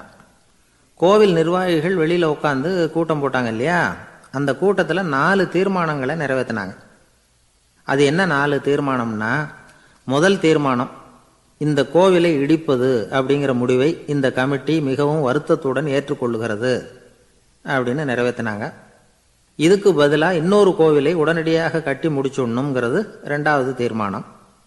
3வது தீர்மானம் என்ன தெரியுமா, பழைய கோவிலின் கதவுகள், அதிலிருந்து பிரித்து எடுக்கிற செங்கல், இதையே புது கோவில் கட்டுவதற்கு பயன்படுத்தி கொள்ள வேண்டியது. பழைய கோவில் இருந்த மாதிரியே அதே வடிவத்தில் புது கோவிலையும் கட்ட வேண்டியது. பழைய கோவிலின் அஸ்திவாரத்தை அப்படியே வச்சுக்கிட்டு அதுக்கு மேலே நாம் கோயிலை கட்டிக்க வேண்டியது. இதுதான் 3வது தீர்மானம். இதையும் கமிட்டி முழு மனசோடு ஏற்றுக்கிட்டது. இது வரைக்கும் சரி. இப்போ அந்த கமிட்டி 4வதாக ஒரு முக்கியமான தீர்மானத்தை கொண்டுகிட்டு வந்து அதையும் ஏகமனதாக நிறைவேற்றி விட்டுது. அது என்ன தீர்மானம்னா, புதிய கோவில் கட்டி முடிக்கிற வரைக்கும் பழைய கோவிலை இடிக்கிறதில்லை அப்படிங்கிற தீர்மானம். எப்படி இருக்குது பாருங்க இது. பழசை இடிக்காத வரையில் அதே இடத்துல புதுசாக எப்படி கட்ட முடியும்? பல விஷயங்களில் நாம் நடந்துக்கிற முறையும் இப்படி தான் இருக்குதான். வாழ்க்கையில் முன்னேறணும்னு ஆசைப்படுவோம். அதே நேரத்தில் அந்த முன்னேற்றத்துக்கு எது தடையாக இருக்கோ அதை விட்டு விடுறதுக்கும் மனசு வராது. வெளிநாட்டில் ஒரு பெரிய விருந்து நடந்துக்கிட்டு இருந்துதான். எல்லாரும் மது கோப்பையும் கையுமா அலைஞ்சிக்கிட்டு இருக்கிறாங்க. ஒருத்தர் மட்டும் கையில் எதுவும் இல்லாமல் ரொம்ப நல்ல பிள்ளையா சாதுவா ஒரு ஓரமாக தனியாக உட்காந்துருக்கிறார். அவர்கிட்ட நெருங்கி, வாங்க மது சாப்பிட்லாம் அப்படின்னு கூப்பிட்டாங்களாம். என்னை வற்புறுத்தாதீங்க, நான் என் மனசுக்குள்ள உறுதியாக தீர்மானம் பண்ணிவிட்டேன் அப்படின்னாராம். என்ன தீர்மானம் பண்ணியிருக்கீங்க அப்படின்னு கேட்டிருக்காங்க. ஏற்கனவே முழு போதையில் இருக்கும் பொழுது மறுபடியும் மது கோப்பையை தொடரதில்லை அப்படின்னு தீர்மானம் பண்ணியிருக்கேன் அப்படின்னாராம். ஒரு ஊரில் ஒரு பெரியவர் இருந்தார். ஒரு நாள் அவரை தேடி ஒருத்தர் வந்தார். ஐயா, நான் கடவுளை பரிபூர்ணமாக நம்புகிறேன் அப்படின்னார். சரி, அந்த நம்பிக்கை உனக்கு எப்படி வந்ததுன்னு கேட்டார் இவர். அவர் சொல்ல ஆரம்பித்தார். ஐயா, எனக்கு கல்யாணம் ஆகி 10 வருஷம் ஆச்சு. ஆனாலும் குழந்தை பாக்கியம் இல்லை. அதுக்கு என்ன காரணமாக இருக்கும்னு நான் யோசனை பண்ணிகிட்டு இருந்தப்போ நண்பர் ஒருத்தர் ஒரு ஆலோசனை சொன்னார். உனக்கு மதப்பற்று இல்லை, எந்த கடவுளையுமே நம்ப மாட்டேங்கிற, அதுதான் காரணம். கடவுளை நம்பு, உனக்கு குழந்தை பாக்கியம் கிடைக்கும் அப்படின்னார். அவர் அப்படி சொன்னாரே தவிர எனக்கு சந்தேகம்தான். இருந்தாலும் அவர் சொன்னபடியும் நடந்து தான் பார்ப்போமே அப்படின்னு முடிவு பண்ணேன். கடவுளை நம்ப ஆரம்பித்தேன். அந்த வருஷமே அழகான ஆண் குழந்தை பிறந்தது. எல்லாம் இறைவன் அருள் அப்படின்னார். இவர் இப்படி சொன்னதை கேட்டதும் அந்த பெரியவர் சொன்னார், நீ சொல்கிறதெல்லாம் சரிதான். இருந்தாலும் இந்த காலத்தில் எந்த ஒரு காரியமாக இருந்தாலும் அதை சோதனை செஞ்சு பார்த்துட்டு தான் ஒரு முடிவுக்கு வந்து சேர முடியும். அறிவுபூர்வமான முடிவு அதுவாக தான் இருக்கும். அறிவியல் சோதனைகள் அப்படித்தான். ஒரு குறிப்பிட்ட விஷயத்தை பற்றி எத்தனை தடவை சோதனை பண்ணாலும் ஒரே முடிவு தான் கிடைக்கணும். அதுதான் சரியாக இருக்கும். அதனால் இப்போ மறுபடியும் ஒரு சோதனைன்னார். என்ன செய்யணும் அப்படின்னு கேட்டார் இவர். கடவுள்கிட்ட ஒரு பெண் குழந்தை வேணும்னு கேளு. முதல்ல ஆண் குழந்தையை கொடுத்தது மாதிரியே இப்போ ஒரு பெண் குழந்தையையும் கொடுக்குறாரா பார்க்கலாம் அப்படின்னார். சரின்னு சொல்லி இவர் அதே மாதிரி முயற்சி பண்ணினார். அதுக்கப்புறம் அவர் இந்த பெரியவர்கிட்ட வரவே இல்லை. கொஞ்ச காலம் கழித்து இவரே அவரை தேடிக்கிட்டு போய் கதவை தட்டினார். அவர் கதவை திறந்தார். என்ன ஆச்சு, கடவுள் கண் திறந்தாரா அப்படின்னு கேட்டார். அவர், அந்த சமாச்சாரம்லாம் நமக்கு வேணாம் சார். முதல் தடவை அது ஏதோ தற்செயலாக ஏற்பட்ட ஒரு சாதகம். இப்போ நீங்கள் 2வது தடவை சொன்ன பிறகு தினமும் கடவுளை வேண்டிக்கிட்டு தான் இருக்கிறேன், ஒன்றும் நடக்கலை அப்படின்னார் ரொம்ப விரக்தியாக. ஒரே ஒரு தோல்வியில் உங்கள் நம்பிக்கையெல்லாம் பறந்து போயிடுது பார்த்தீங்களா அப்படின்னார் அந்த பெரியவர். எல்லாம் நல்ல விதமாக நடக்கிற வரைக்கும் நம்பிக்கை, எதிர்பார்த்தது தோல்வியில் முடிஞ்சுட்டுதுன்னா அவநம்பிக்கை. மற்றவர்கள் பேரில் வைக்கிற நம்பிக்கை எந்த நேரத்திலையும் விவகாரமாகி விடக்கூடிய சாத்தியம் உண்டு. நாம் நம்பிக்கை வைக்க வேண்டியது நம்மகிட்ட தான். நமக்குள்ளே இருக்கிறார் கடவுள். எனவே நம்ம பேரில் நாம் வைக்கிற நம்பிக்கை தான் உண்மையான கடவுள் பக்தி. நிபந்தனையற்ற நம்பிக்கையாக அது இருக்கணும். எல்லாம் நல்லபடியாக நடந்துக்கிட்டு இருந்தால் எந்த முட்டாளுக்கும் நம்பிக்கை வரத்தான் செய்யும் அப்படிங்கிறது ஒரு பெரியவர் கருத்து. தியானத்தின் மூலமாக தான் உனக்குள்ள ஆழமாக தோண்டுனா உன்னுடைய அடி ஆழத்தில் நம்பிக்கை வந்து அப்படி ஊற்றெடுக்கும், அதை பார்க்க முடியும் அப்படிங்கிறது பெரியவர்கள் சிந்தனை. ஒரு குழந்தை அப்பாவை பார்த்து என்னப்பா பண்ணுறேன்னு கேட்டுதான். பிரார்த்தனை பண்ணிகிட்டு இருக்கிறேன்னாராம் அப்பா. பிரார்த்தனை பண்ணுனா என்ன கிடைக்கும் அப்படின்னு கேட்டுதான் குழந்தை. எல்லாம் கிடைக்கும் அப்படின்னாராம் அப்பா. நீ வச்சிருக்கிறிய பேனா அது கூட கிடைக்குமான்னு கேட்டுதான் குழந்தை. கிடைக்குமேன்னு இருக்கார். அப்படின்னா அந்த பேனாவை என்கிட்ட கொடுத்துரு, நீ பிரார்த்தனை பண்ணி வேற பேனா வாங்கிக்கோ அப்படின்னு தான் அந்த குழந்தை. ஒரு குரு இருந்தார், ஜென் குரு. அவரை தேடிட்டு ஒரு மன்னர் வந்தார். வந்தவர் ஜப்பான் மன்னர். தோட்டக்கலையை பற்றி தெரிஞ்சுட்டு போகிறதுக்காக அவர் வந்தார். எப்படி தோட்டம் அமைக்கிறது அப்படிங்கிறத பற்றி அந்த குரு விவரமாக சொல்லி கொடுத்தாரு. 1 நாள் 2 நாள் இல்லை, 3 வருஷம் கற்றுக் கொடுத்தார். அதுக்கப்புறம் சொன்னார், நான் கற்றுக் கொடுத்துட்டேன், இனிமேல் நீங்கள் போகலாம், போய் தோட்டம் அமைக்கலாம். அதுதான் உங்களுக்கு பரிசை. தோட்டம் அமைச்ச பிறகு சொல்லி அனுப்புங்க, நான் வந்து பார்க்குறேன். நீங்கள் இங்கே என்னவெல்லாம் கற்றுக்கிட்டீங்களோ அதையெல்லாம் அங்கே செயல்முறையில் செஞ்சு காட்டுங்க அப்படின்னு சொல்லி அனுப்பி வச்சார். மன்னர் போனார். அரண்மனைக்கு பக்கத்திலே ஒரு பெரிய தோட்டத்தை உண்டு பண்ணினார். அழகான மரங்களையும் செடிகளையும் உருவாக்கினார். கிட்டத்தட்ட 1000 தோட்டக்காரர்களை பயன்படுத்தி 3 வருஷங்கள் முயற்சி பண்ணி அந்த அழகான தோட்டத்தை உருவாக்கினார். குருகிட்ட இருந்து செய்தி வந்தது, நாளைக்கு வந்து தோட்டத்தை பார்க்குறேன் அப்படின்னு. மன்னர் உடனே சுறுசுறுப்பாயிட்டார். முதல் நாளே தோட்டத்தை சுத்தப்படுத்தினார். ராத்திரி பூரா யாரும் தூங்கலை. எல்லாருக்கும் தோட்டத்தை ஒழுங்குபடுத்துகிற வேலை. அது அந்தந்த இடத்துல ஒழுங்காக இருக்குதா அப்படின்னு சரி பார்த்தாங்க. ஒரு தவறும் இல்லாத வகையில் அதை ஒழுங்குபடுத்தினாங்க. மறுநாள் குரு வந்தார், தோட்டத்தை பார்த்தார். அவருக்கு கோபம் வந்துட்டுது. மன்னருக்கு ஆச்சரியம், எப்பவும் சிரிச்சுக்கிட்டே இருக்கிறவர் இப்போ இப்படி இருக்கிறாரு அப்படின்னு. மெதுவாக குருக்கிட்ட போய் எல்லாம் சரியாக தானே இருக்குது அப்படின்னார். எல்லாம் சரிதான், ஆனாலும் எங்கே அந்த பொன்னிற காற்று அப்படின்னார். உதிர்ந்த இலைகள், பொன் மஞ்சள் நிற இலைகள் காற்றில் அப்படி புரண்டு ஓடுவதை நான் பார்க்க முடியவில்லையே அப்படின்னாராம். அது இல்லாமல் இந்த தோட்டம் உயிரோட்டம் உள்ளதாக இருக்காது, இதில் பாடல் இல்லை ஆடல் இல்லை, அதெல்லாம் இல்லாமல் இந்த தோட்டம் ரொம்பவும் செயற்கையாக தெரியுதேன்னாராம். மன்னர் இப்போ தான் யோசனை பண்ணார். கீழே கிடந்த காஞ்சி போன இலைகள் மட்டும் இல்லை, மரத்தில் இருந்த காஞ்சி போன இலைகளையும் அப்புறப்படுத்தி சுத்தமாக வச்சிருக்கிறார். இறப்பும் வாழ்க்கையினுடைய ஒரு பகுதி தான். மரணம்ங்கிறது வாழ்க்கைக்கு எதிரானது அல்ல, அதை நிரப்பும் ஒரு பகுதி தான் அது. மரணம் இல்லையில் வாழ்க்கையே இல்லை அப்படிங்கிறது பெரியவங்க கருத்து. இப்போ அந்த தோட்டம் அழகாக தான் இருக்குது, இருந்தாலும் அது ஒரு ஓவியம் மாதிரி உயிர் இல்லாமல் இருக்கு. குரு ஒரு வாளியை கையில் எடுத்துக்கிட்டார், தோட்டத்தை விட்டு வெளியில் போனார். ஏற்கனவே வீசி எறிந்த அந்த சருகுகளை எல்லாம் அள்ளி கொண்டுகிட்டு வந்தார். உள்ள எல்லா இடங்கள்லையும் அதை வீசினார். உடனே காற்று அந்த காய்ந்த சருகுகளையும் பழுத்த இலைகளையும் அசைக்க ஆரம்பிச்சுட்டுது. இப்போ அங்கே சலசல சத்தம், சங்கீதம், இலைகளின் நடனம், ஓவியம் மாதிரி இருந்த அந்த தோட்டத்துக்கு இப்போ உயிர் வந்துட்டுது. இதுதான் அந்த பொன்னான காற்று அப்படின்னாராம் குரு. மன்னருக்கு புரிஞ்சுது. மிகப்பெரிய ஜென் கேள்வி ஒன்று உண்டு. உம்மான் அப்படிங்கிற ஒரு பெரிய குருவை பார்த்து துறவி ஒருத்தர் கேட்டாராம், இலைகள் எல்லாம் கீழே விழுந்து மரங்கள் மொட்டையாக இருக்கும் பொழுது என்ன நடக்கும்? இதுதான் கேள்வி. இதுக்கு உம்மான் சொன்ன பதில் பொன்னான காற்று, தி கோல்டன் விண்ட் அப்படின்னாராம். இதுக்கு என்ன விளக்கம்னா, உன்னுடைய எண்ணங்கள் எல்லாம் உன்னுடைய மனசிலிருந்து கீழே விழுந்து உனது உள்ளுணர்வானது மொட்டையாக நிற்கும் நிலைதான் அது. உனது வேர்களின் அருகில் காற்று வீசுகிறது. எல்லா எண்ணங்களும் உன்னிலிருந்து வெகு தூரத்துக்கு புரண்டு கொண்டே சென்று விடுகிறது. நீ அவற்றை கடந்து விட்டால் நீ அவைகளுக்கெல்லாம் மேலெழுந்து கீழே பார்ப்பவனைப் போல நிற்க ஆரம்பித்து விடுவாய். அதுதான் தியானம் என்பது அப்படின்னு சொல்றாங்க. தியானம்ங்கிறது எண்ணத்துக்கு எதிரானதில்லை, தியானம்ங்கிறது எண்ணங்களை கடந்து செல்வது தான். அதுக்கப்புறம் நாம் பொன்னிற காற்றில் ஆட ஆரம்பிச்சிருவோம். இதுதான் பெரியவர்கள் சொல்றது. என்கிட்ட ஒருத்தர் தோட்டம் அமைக்கணும்னு யோசனை கேட்டு வந்தார். எல்லாம் சொல்லி கொடுத்தேன். செடிகள்லாம் செழிப்பாக வளரணும்னா வேர் காயாமல் பார்த்துக்குங்க, தினமும் தண்ணி விடுங்க அப்படின்னு சொல்லி அனுப்பி வச்சேன். ஒரு மாதம் கழிச்சு ஒரு தோட்டத்தை பார்க்கறதுக்காக போனேன். போய் பார்த்தா எல்லா செடியும் வாடி கிடக்குது. என்னங்க இப்படி பண்ணிவிட்டீங்கன்னு. நீங்கள் சொன்னபடி தான் செஞ்சேன்னார். என்ன செஞ்சீங்கன்னு கேட்டேன்.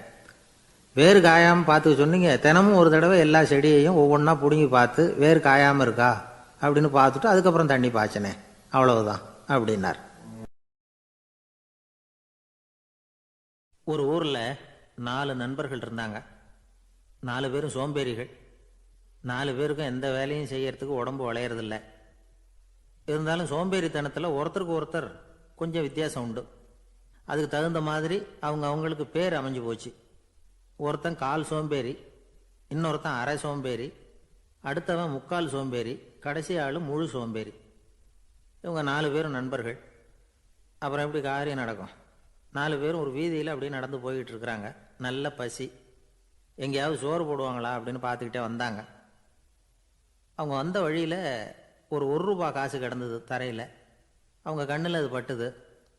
ஆனாலும் அதை குனிஞ்சு எடுக்கணுமே, அதுக்கு சோம்பேறித்தனம். முழு சோம்பேறி பார்த்தான். பக்கத்தில் வந்துக்கிட்டு இருந்த முக்கால் சோம்பேறிக்கிட்ட சொன்னானான், டேய் அதை கொஞ்சம் குனிஞ்சு எடுறா அப்படின்னானா. அவன் என்ன பண்ணான் தெரியுமா?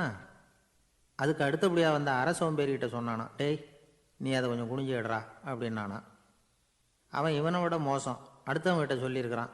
அவனும் குனியறதுக்கு தயாராக இல்லை. ஆக கூடி கடைசியில் யாருமே காசை எடுக்கலை. என்னத்துக்கு அனாவசியமாக உடம்பை வளைச்சிக்கணும் அப்படின்னு எல்லாரும் பேசாமல் வந்துட்டாங்க. அவங்க பாட்டுக்கு நடந்து வந்துக்கிட்டே இருக்கிறாங்க. எதிரில் ஒருத்தன் வாழைப்பழத்தை வண்டியில் வச்சு தள்ளிக்கிட்டே வந்தான். ரூபாய்க்கு 4 பழம்னு கூவி விற்றுக்கிட்டே வர்றான். இப்போ அந்த முழு சோம்பேறி சொன்னானா, டேய் வழியில் கிடந்ததை ரூபா, அதையாவது எடுத்துக்கிட்டு வந்திருந்தா இப்போ இந்த பழத்தை வாங்கி ஆளுக்கு ஒன்று சாப்பிடலாமே அப்படின்னானா. ஆமாம் சாப்பிட்ருக்கலாமே அப்படின்னாங்களாம் மற்றவங்களும். ஆனாலும் திரும்பி போய் அதை எடுக்கணும்னு யாருக்கும் தோணலை. பேசாமல் சோர்ந்து போய் நடந்து வந்தாங்களாம். இருட்டி போச்சு. வழியில் ஒரு கோவில். சரி இங்கேயே படுத்து தூங்குவோம் அப்படின்னா ஒருத்தன். அதுதான் சரின்னாங்க மற்றவங்களும். அப்படியே மண்டபத்தில் படுத்துட்டாங்க. கோவில் அர்ச்சகர் வேலையெல்லாம் முடிச்சுவிட்டு வெளியில் வந்திருக்காரு. இவங்கள பார்த்தாராம். ஏன் இப்படி சோர்ந்து போய் கிடக்குறீங்க அப்படின்னு விசாரிச்சிருக்கார். 2 நாளாச்சுங்க நாங்கள் சாப்பிட்டு அப்படின்னாங்களாம். அவர் உடனே ஐயோ பாவம் அப்படின்னு சொல்லி பானை, விறகு, அரிசி, தண்ணி எல்லாம் கொடுத்து நீங்களே சமையல் பண்ணி சாப்பிட்டுக்குங்க அப்படின்னு சொல்லிவிட்டு போயிட்டார். இந்த 4 பேருக்கும் சமையல் பண்ணி சாப்பிட்ணும்னு ஆசையாக தான் இருந்தது. ஆனால் அடுப்பு பற்ற வைக்கணுமே, அதுக்கு தீப்பெட்டி வேணுமே, தீப்பெட்டி இல்லை. இப்போ முழு சோம்பேறி ஆரம்பித்தான். அடுத்தவனை பார்த்து, டேய் கடைக்கு போய் ஒரு தீப்பெட்டி வாங்கிட்டு வாயேன் அப்படின்னு நானான். அவன் வழக்கம் போல் அடுத்தவங்ககிட்ட சொல்லியிருக்கான். அவன் அதுக்கு அடுத்தவங்ககிட்ட சொல்லியிருக்கிறான். கடைசியாக கால் சோம்பேறிக்கிட்ட வந்து சேர்ந்தது. அவனும் அது நம்மால் முடியாது அப்படின்னு பேசாமல் இருந்துட்டான். இப்போ தீப்பெட்டி வேணுமே, அதுக்கு என்ன பண்ணுறது? அவங்களுக்குள்ளே பேசி ஒரு முடிவுக்கு வந்தாங்களாம். அதாவது யார் முதல்ல வாயை திறந்து பேசுகிறாங்களோ அவங்க தான் தீப்பெட்டி வாங்கிறதுக்கு போகணும் அப்படின்னு. அவ்வளவுதான். உடனே 4 பேரும் வாயை கெட்டியாக மூடிக்கிட்டு படுத்துக்கிட்டாங்க. அவங்க சமையல் பண்ணி சாப்பிட்டாங்களா என்ன அப்படிங்கிறது அர்ச்சகருக்கு தெரியல. சரி பார்த்துட்டு வரலாமேன்னு வந்தார். வந்து பார்க்குறாரு, இவங்க 4 பேரும் அசையாமல் படுத்து கிடக்குறாங்க. அர்ச்சகர் பயந்துட்டார். ஒருவேளை பசி தாங்காமல் செத்து போட்டாங்களோ அப்படிங்கிற பயம், அல்லது நாம் கொடுத்த உணவுப் பொருளில் ஏதாவது விஷம் கலந்துருக்குமோ அப்படின்னும் பயந்தார். அப்படின்னா நம்ம மேலே பழி வந்துருமே அப்படின்னு நினச்சி நடுங்க ஆரம்பிச்சுட்டார். அப்புறம் அவரும் ஒரு முடிவுக்கு வந்தாராம். கோவிலுக்கு பக்கத்துலேயே ஒரு பெரிய குழி இருந்தது. அதில் ஒவ்வொருத்தரையாக இழுத்துக்கிட்டு போய் போட்டார். கொஞ்சம் மண்ணை தள்ளினார். காலால் மிதித்தார். அவர் மிதித்த மிதி ஒருத்தன் அடி வயத்தில் போட்டுவிட்டுது. அவன் உடனே வலி தாங்காமல் ஐயோ அம்மான்னு அலறினான். உடனே நடந்தது என்ன தெரியுமா? மற்ற 3 பேரும் துள்ளி எழுந்திரிச்சாங்களாம். அவனை பார்த்து, நீ தாண்டா தீப்பெட்டி வாங்க போகணும், நீ தாண்டா வாங்க போகணும், நீ தான் சத்தம் போட்ட அப்படின்னு சொல்லி ஆரம்பிச்சுட்டாங்களாம். அர்ச்சகர் பார்த்தார். இது பேய் மாதிரி தெரியுதுன்னு நினச்சிக்கிட்டு ஒரே ஓட்டமாக ஓடி போட்டாராம். கிராமப்புறங்களில் இப்படி ஒரு கதையை சொல்கிறது உண்டு. சோம்பல்ங்கிறது நம்ம முன்னேற்றத்துக்கு பெரிய தடை அப்படிங்கிறத நாம் புரிஞ்சுக்கணும். அதுதான் இந்த கதை சொல்கிற நீதி. ஒரு பள்ளிக்கூடத்தில் ஒரு புதுமையான போட்டி நடந்துதான். அதாவது சோம்பேறித்தனத்துக்கு பரிசு. அதில் 2வது பரிசு யாருக்குன்னு அறிவித்தாங்க.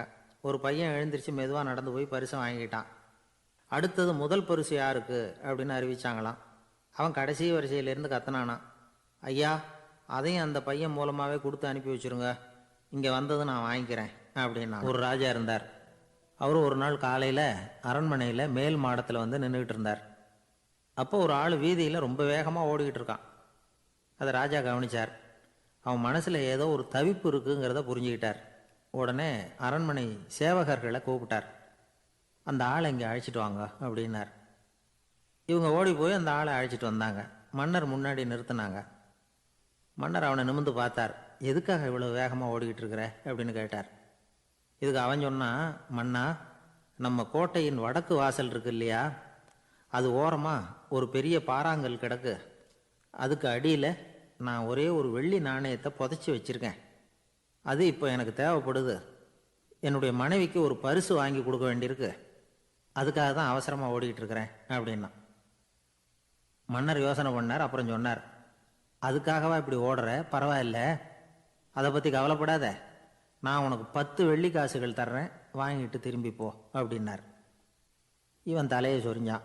மன்னா, நீங்கள் கொடுக்கறத ரொம்பவும் மகிழ்ச்சியோடு வாங்கிக்கிறேன். இருந்தாலும் அதுக்கப்புறம் அந்த வடக்கு வாசலுக்கு போய் அங்கே இருக்கிற ஒரு நாணயத்தையும் எடுத்துக்கிட்டு போயிடுறேனே அப்படின்னு நான். இதை பாருப்பா, அந்த ஒரு நாணயத்தை மறந்துடு, உனக்கு 100 வெள்ளி நாணயங்கள் தரேன் இருக்கார். மன்னா, ரொம்ப மகிழ்ச்சி. உங்கள் மாதிரி தாராள குணம் வேற யாருக்கும் வராது. நீங்கள் கொடுக்குற 100 நாணயங்களையும் வாங்கிக்கிறேன். இருந்தாலும் வடக்கு வாசலுக்கு போய் அதையும் எடுத்துக்கிட்டா 101 ஆகிடுமே அப்படின்னு நானா. இதை பாருப்பா, அந்த ஒரு நாணயத்தை மறந்துடு, அது எக்கேடாவது கெட்டு போகட்டும். நான் உனக்கு 100 பொற்காசுகள் தரேன், அதையாவது வாங்கிட்டு வந்த வழியிலேயே திரும்பி போடுன்னாரான். தங்க நாணயங்களே தரேன்னு சொல்கிறீங்க, தாராளமாக வாங்கிக்கிறேன். இருந்தாலும் வடக்கு வாசலுக்கு போய் அப்படின்னு மறுபடியும் ஆரம்பித்தான். அரசர் வந்து பொறுமை இழந்துட்டார். கடைசியாக ஒரு முடிவுக்கு வந்துட்டார். இதை பாருப்பா, உனக்கு என்னுடைய ராஜ்யத்திலேயே பாதியை கொடுத்துட்றேன், அப்படியாவது திருப்தியாக திரும்பிப்போ அப்படின்னாராம். மன்னா, உங்களுடைய பெருந்தன்மைக்கு ஈடு இணையே கிடையாது. தேசத்திலேயே பாதி பிரித்து கொடுக்குறேன்னு சொல்கிறீங்க, அதனால் உங்ககிட்ட ஒரு சின்ன வேண்டுகோள் அப்படின்னானா. சொல்லுன்னாராம் மன்னர் ஆர்வமாக. இவன் மெதுவாக ஆரம்பித்தான். அப்படி இந்த ராஜ்யத்தை 2ஆக பிரிக்கிறப்போ அந்த வடக்கு வாசல் இருக்கிற பக்கத்தை என்கிட்டயே கொடுத்துருங்கோ அப்படின்னானா. மன்னர் அசந்து போயிட்டார். இந்த கதை எதுக்காகன்னு கேட்டால், மனம்ங்கிறது ஒரு குரங்குங்கிறத புரிஞ்சுக்கிறதுக்காகத்தான். உன்னை பிடிச்சிக்கிட்டா லேசில் விடாது. அப்படிப்பட்ட மனசை அறிவு தான் வழி நடத்தணும். அதில் தான் வாழ்க்கையின் வெற்றி அடங்கியிருக்குது. ஒரு சின்ன பையன் தெருவில் அழுதுகிட்டு இருந்தான். ஏன்பா அழுகுறேன்னு ஒரு பெரியவர் கேட்டார். ₹1 காசை இங்கே தொலைச்சுட்டேன் அப்படின்னா. சரி, அதுக்காக அழாத, அதுக்கு பதிலாக 10 ரூபா தரேன், இந்தா வச்சுக்கோன்னு கொடுத்தார். அந்த 10 ரூபாயை வாங்கி சட்டப்பையில் போட்டுக்கிட்டு அதை விட அதிகமாக சத்தம் போட்டு அழ ஆரம்பிச்சுட்டான். மறுபடியும் ஏன்டா அழறேன்னு கேட்டார் பெரியவர். அந்த 1 ரூபாயும் கிடச்சிட்டுதுன்னா இப்போ என்கிட்ட 11 ரூபா இருக்குமே, இப்போ 10 ரூபா தானே இருக்குது அப்படின்னு சொல்லிவிட்டு அழறான் ஒருத்தர். அவருக்கு ஜாதகத்தில் நம்பிக்கை உண்டு. அவரே ஜோசியம்லாம் பார்ப்பார். என்ன சார் இந்த காலத்தில் இதையெல்லாம் நம்பிக்கிட்டு இருக்கீங்களே அப்படின்னு கேட்டால், உங்களுக்கு ஒன்றும் தெரியாது சார். இந்த உலகத்தில் ஒவ்வொருத்தரும் அவங்கவங்க செய்கிற நல்லது கெட்டதுக்கு தகுந்த பலனை அனுபவிச்சே தீரணும்பார். அது மட்டும் இல்லை, ஒருத்தன் செத்துட்டா கூட அவன் செஞ்ச பாவ புண்ணியங்கள் கூடவே போய்கிட்டு இருக்கோம்பார். அது எப்படி கூட போவோம் அப்படின்னு குதர்க்கமாக கேட்டால், அதுக்கு அவர் ஒரு கதை சொன்னார். அது ரொம்ப சுவாரஸ்யமாக இருந்தது. அது என்ன கதைன்னா, ஒரு ஊரில் ஒருத்தர் இருந்தாராம். அவர் ஜோசியம் பார்க்குறதுல ரொம்ப கெட்டிக்காரரான். ஒருத்தருடைய தலைமுடியை மட்டும் அவர்கிட்ட காட்டினா போதும், அதை மட்டும் பார்த்துட்டு அவருடைய ஜாதகத்தையே அலசி போடுவாராம். அப்பேற்பட்ட திறமை. அந்த ஆள் ஒரு சமயம் கன்னியாகுமரி கடற்கரைக்கு போயிருந்திருக்கார். அங்கே கரை ஓரமாக ஒரு மண்டை ஓடு கிடந்திருக்கு. அதை எடுத்து பார்த்துருக்கார். அந்த மண்டை ஓட்டை வச்சுக்கிட்டே அதோட ஜாதகத்தை அலசியிருக்கார். இந்த மண்டை ஓட்டுக்கு உரிய ஆசாமி வாழ்க்கையில் ரொம்ப கஷ்டப்பட்டிருக்கணும், நிறைய கஷ்டத்தை அனுபவிச்சிருக்கணும். அது தாங்க முடியாமல் தான் கடலில் விழுந்து தற்கொலை பண்ணிகிட்டு இருக்கான் அப்படிங்கிறத அவர் கணிச்சுட்டார். இருந்தாலும் இந்த மண்டை ஓடு இன்னமும் அனுபவிக்க வேண்டியது பாக்கி இருக்குது அப்படிங்கிறத அவர் உணர்ந்தாராம். அது சரி, ஒருத்தன் உயிரோடு இருக்கிற வரைக்கும் நல்லது கெட்டதை அனுபவிக்க முடியும், செத்ததுக்கு அப்புறமும் பாக்கி இருக்குன்னா அதை எப்படி அனுபவிக்கிறது? இந்த மண்டை ஓட்டுக்கு இன்னும் கொஞ்சம் பாக்கி இருக்குங்கிறது அவருக்கு புரிஞ்சதே தவிர அதோட அர்த்தம் என்னங்கிறது சரியாக விளங்கலை. சரி, இதை இன்னும் கொஞ்சம் விவரமாக ஆராய்ச்சி பண்ணுவோம் அப்படின்னு நினச்சிக்கிட்டு அதை தன்னுடைய வீட்டுக்கே எடுத்துகிட்டு போயிட்டார். அந்த மண்டை ஓட்டை ஒரு பெட்டியில் வச்சு பூட்டினார். தன்னுடைய தனி அறையில் அதை பத்திரமா வச்சுக்கிட்டார். தினமும் ராத்திரி ஆனதும் தன்னுடைய மனைவியை பார்த்து, நீ போய் பூஜை அறையில் தனியாக படுத்துக்கோ அப்படின்னு சொல்லிவிட்டு தினம் ராத்திரி 12 மணிக்கு பெட்டியை திறந்து அவர் பார்ப்பார். மண்டை ஓடு அப்படியே இருந்தது தவிர இன்னும் கொஞ்சம் பாக்கி இருக்குங்கிறதுக்கு அர்த்தம் அவருக்கு விளங்கலை. அந்த மண்டை ஓட்டுக்கு இன்னும் என்ன பாக்கி இருக்க போகுது? எப்படியோ ஒரு 10 நாள் போச்சு. அந்த வீட்டம்மாவுக்கு சந்தேகம் வந்துட்டுது. நம்ம வீட்டுக்காரர் நம்மளை தனியாக ஏன் தூங்க சொல்கிறார் அப்படிங்கிற சந்தேகம். உடனே பக்கத்து வீட்டு அம்மா கிட்ட விஷயத்தை சொல்லியிருக்கிறாங்க. அந்த அம்மா உடனே, நீ கவலைப்படாத, நான் கண்டுபிடிச்சி சொல்கிறேன் அப்படின்னு சொல்லிவிட்டாங்களாம். அன்னைக்கு ராத்திரியே ஜன்னல் வழியாக எட்டி பார்த்துருக்குறாங்க. இந்த ஆள் மண்டை ஓட்டை கையில் வச்சுக்கிட்டு அது திருப்பி திருப்பி பார்த்துக்கிட்டு இருக்கிறான். அதை பார்த்துட்டாங்க. மறுநாள் காலையில் அவரோட மனைவியை பார்த்தாங்க. ஏம்மா, உன் வீட்டுக்காரருக்கு நீ முதல் மனைவியா 2வது மனைவியா அப்படின்னு கேட்டாங்களாம். எனக்கு தெரிஞ்ச வரைக்கும் நான் ஒருத்தி தான் அவருடைய மனைவி அப்படின்னாங்களாம் அவங்க. அப்படி இல்லை, நீ அவருக்கு 2வது மனைவி. முதல் மனைவியின் மண்டை ஓட்டை தான் அவர் தினமும் ராத்திரியில் எடுத்து பார்த்துக்கிட்டு இருக்கிறார் அப்படின்னாங்க அடுத்த வீட்டு அம்மா. அப்படியா விஷயம் அப்படின்னு சொல்லிவிட்டு கணவன் வீட்டில் இல்லாத நேரமாக பார்த்து அந்த மண்டை ஓட்டை எடுத்து கொண்டாந்து ஒரு உரலில் போட்டு உலக்கையால் குத்தி நொறுக்க ஆரம்பிச்சிட்டாங்க. வெளியில் போயிருந்த அந்த ஆள் அப்போ தான் உள்ளே நுழைஞ்சார். மண்டை ஓடு உலக்கைக்கிட்ட குத்து வாங்கிக்கிட்டு இருக்கு. அது அனுபவிக்க வேண்டியது இன்னும் கொஞ்சம் பாக்கி இருக்குங்கிறதுக்கு அர்த்தம் எனக்கு இப்போ தான் புரிஞ்சுது அப்படின்னாராம் அவர். இந்த கதையிலேருந்து நாம் இன்னொரு நீதியையும் புரிஞ்சுக்கணும். அதாவது நம்ம வீட்டை பற்றி நமக்கு புரியாததெல்லாம் அடுத்த வீட்டுக்காரங்களுக்கு நல்லா புரியும். ஒரு ஆள் இருந்தான். அவன் ஒரு நாள் கோயிலுக்கு போனான். கடவுள்கிட்ட வேண்டிக்கிட்டான், எனக்கு ஒரு 1,00,000 ரூபா நீ கொடுத்தா நான் உன் சன்னதியில் ஒரு தேங்காய் உடைக்கிறேன் அப்படின்னு வேண்டிக்கிட்டான். கடவுள் பார்த்தார். உடனே அவன் கண் முன்னாடி தோன்றினார். இந்தா நீ கேட்ட 1,00,000 ரூபாய் அப்படின்னு சொல்லி அவன் கையில் பணத்தை கொடுத்துட்டு மறைஞ்சிட்டார். இவனால் நம்பவே முடியல. இவ்வளவு சுலபமாக கிடைக்கும்னு தெரிஞ்சிருந்தா அனாவசியமாக ஒரு தேங்காய் உடைக்கிறேன்னு வேண்டியிருக்க வேண்டியது இல்லையே அப்படின்னு நினச்சான். இருந்தாலும் வேண்டுதலை நிறைவேற்ற வேண்டியது கடமை. அதுக்காக என்ன பண்ணான், பக்கத்தில் ஒரு கடைக்கு போனான். ஒரு தேங்காயை கையில் எடுத்தான். இது என்ன விலைன்னு கேட்டான். 5 ரூபான்னார் கடையில் இருந்தவர். அதிகமாக இருக்குதே விலைன்னா. அப்படின்னா ஒன்று செய்யுங்க, அடுத்த ஊருக்கு போங்க, அங்கே தென்னந்தோப்பு அதிகம், அதனால் அங்கே இதை விட குறைஞ்ச விலைக்கு கிடைக்கும் அப்படின்னார். சரின்னு அடுத்த ஊருக்கு கிளம்புனான். அங்கே போய் விசாரித்தான். ஒரு தேங்காய் 3 ரூபாய் விலைன்னாங்க. இதுவும் அதிகமாக தெரியுதேன்னா. அப்படின்னா ஒன்று செய்ய, அதோ அந்த ஆற்று ஓரமாக ஒரு தென்னை மரம் இருக்கு பார், அதில் நீயே ஏறி பறிச்சுக்கோ, ஒரு தேங்காய்க்கு 1 ரூபா கொடுத்தா போதும் அப்படின்னார் அந்த தோப்புக்கு சொந்தக்காரரு. இவனுக்கு மரம் ஏற தெரியாது, இருந்தாலும் ஆசை யாரை விட்டுது, விலை சல்லிசா இருக்குதே. ஆற்று உரம் போனால் தட்டு தடுமாறி அந்த மரத்தில் ஏறினா அந்த தென்னை மரம் வளைஞ்சி ஆற்று பக்கம் போய் அப்புறம் நிமிர்ந்து இருந்தது. அதாவது மரத்தின் உச்சி சரியாக ஆற்றுக்கு நடுவில் இருந்தது. ஆற்றுல வெள்ளம் கரைபுரண்டு ஓடிக்கிட்டு இருக்கு. இவன் கடவுள் கொடுத்த 1,00,000 ரூபாயை மடியில் வச்சு இறுக்கி கட்டிக்கிட்டான். உச்சிக்கு போய் காய் பறிக்கிற சமயத்தில் காற்றும் மழையும் பலமாக கலந்து அடிக்க ஆரம்பிச்சுட்டுது. கால் வழுக்கி விட்டுட்டுது. இவன் சடார்னு ஒரு தென்னை மட்டையை பிடிச்சிக்கிட்டு தொங்க ஆரம்பிச்சிட்டான். கீழே பயங்கரமான வெள்ளம், மடியில் 1,00,000 ரூபா பணம். என்ன செய்யறதுன்னு தவிக்கிறான். இந்த சமயம் கரையில் ஒரு யானை பாகன் யானையை குளிப்பாட்டிக்கிட்டு இருக்கிறான். அது அவன் கண்ணில் பட்டுது. ஐயா ஒரு உதவின்னு கத்துனான். அவன் என்ன செய்யணும்னு கேட்டான். உன் யானையை மெதுவாக இங்கே அழைச்சிட்டு வா, எனக்கு நேராக கீழே நிறுத்து, என் காலை பிடிச்சி மெதுவாக கீழே இறக்கி விட்டுரு, என் மடியில் இருக்கிற பணத்தில் உனக்கு 10,000 ரூபா தரேன் அப்படின்னா. அவன் பார்த்தான். காலை கையை பிடிச்சா கூட எவனும் இந்த காலத்தில் 10 ரூபாய்க்கு மேலே தரமாட்டேங்கிறான், இவன் காலை பிடிச்சா 10,000 தர்றேங்கிறான் அப்படின்னு யோசனை பண்ணான். உடனே யானையை கொண்டுட்டு போனான். அவனுக்கு நேராக கீழே நிறுத்தினான். அவன் காலை பிடிச்சான். அவ்வளவுதான். அந்த நேரம் பார்த்து யானை மெதுவாக நடந்து அப்பால போட்டுது. இப்போ யானை பாகன் அவன் காலை கெட்டியாக பிடிச்சிக்கிட்டு தூங்குறான். பரிதாபமாக மேலே பார்க்குறான். அவன் மட்டையை பிடிச்சிக்கிட்டு தூங்குறான். இப்போ யானை பாகன் சொல்கிறான், தம்பி மட்டையை விட்டுறாத, கெட்டியாக பிடிச்சிக்கோ, நான் உனக்கு 10,000 ரூபா தரேன், இதோ மடியில் தான் வச்சுருக்கேன்னா. மேலே தொங்குறவனுக்கு இந்த நிலைமையிலேயும் ஒரு சந்தோஷம், மேற்கொண்டு ஒரு 10,000 ரூபா நமக்கு கிடைக்கும் போல இருக்கே அப்படின்னு. இந்த சமயத்தில் ஒருத்தன் ஒட்டகத்தை ஓட்டிகிட்டு வந்தான் அந்த பக்கமாக குளிப்பாட்டுறதுக்கு. யானை பாகம் பார்த்துட்டான். ஐயா ஒட்டகக்காரரே, அதை இங்கே கொண்டுட்டு வா, எங்கள் காலை பிடிச்சி பத்திரமா இறக்கி விடு, நாங்கள் பணம் கொடுக்குறோம்னா. அவனும் பணத்துக்கு ஆசைப்பட்டு வந்தான். அவன் காலை பிடிக்கிற சமயம் ஒட்டகமும் நழுவி போட்டுது. இப்போ 3 பேருமே வரிசையாக தொங்குறாங்க. ஒட்டகக்காரன் கத்துறான், தம்பி மட்டையை விட்டுறாத, கெட்டியாக பிடிச்சிக்கோ, நான் என் மடியில் இருக்கிற 5,000 உனக்கு தந்துடுறேன்னா. மேலே தொங்குறவனுக்கு இன்னமும் சந்தோஷம், இவனும் பணம் தர்றேங்கிறான் அப்படின்னா இன்னைக்கு நமக்கு மொத்த பண வரவு எவ்வளவு அப்படின்னு ஒவ்வொன்றா கூட்டி பார்க்க ஆரம்பித்தான். மனக்கணக்கு சரியாக வரல. அதனால் அப்படியே விரலை விட்டு எண்ண ஆரம்பித்தான். அவ்வளவுதான், மட்டையை விட்டுட்டு கை நழுவி வந்துட்டுது. 3 பேரும் பொத்துன்னு ஆற்றுல விழுந்தாங்க. படாத பாடுபட்டு தட்டு தடுமாறி கரைக்கு வந்து சேர்ந்தாங்க. 3 பேர் மடியில் இருந்த பணமும் ஆற்றோட போட்டுது. பேராசை பெருநஷ்டம் அப்படின்னு ஒரு பழமொழி இருக்குல்ல, அதை விளக்கறதுக்காக சொல்லப்பட்ட கதை இது. இந்த காலத்தில் ஒருத்தர் ஒரு நீச்சல் குளத்தில் நீச்சல் அடிச்சுக்கிட்டு இருக்கிறார். காவலுக்கு இருந்தவர் அதை கவனிச்சுட்டார். கரையிலேருந்து சத்தம் போட்டாராம், இதோ பாருங்க, இங்கே ராத்திரி 8 மணிக்கு மேலே நீச்சல் அடிக்கிறது சட்டப்படி குற்றம், அதுக்கு அனுமதி கிடையாது, தெரியாதா உங்களுக்கு அப்படின்னாராம்.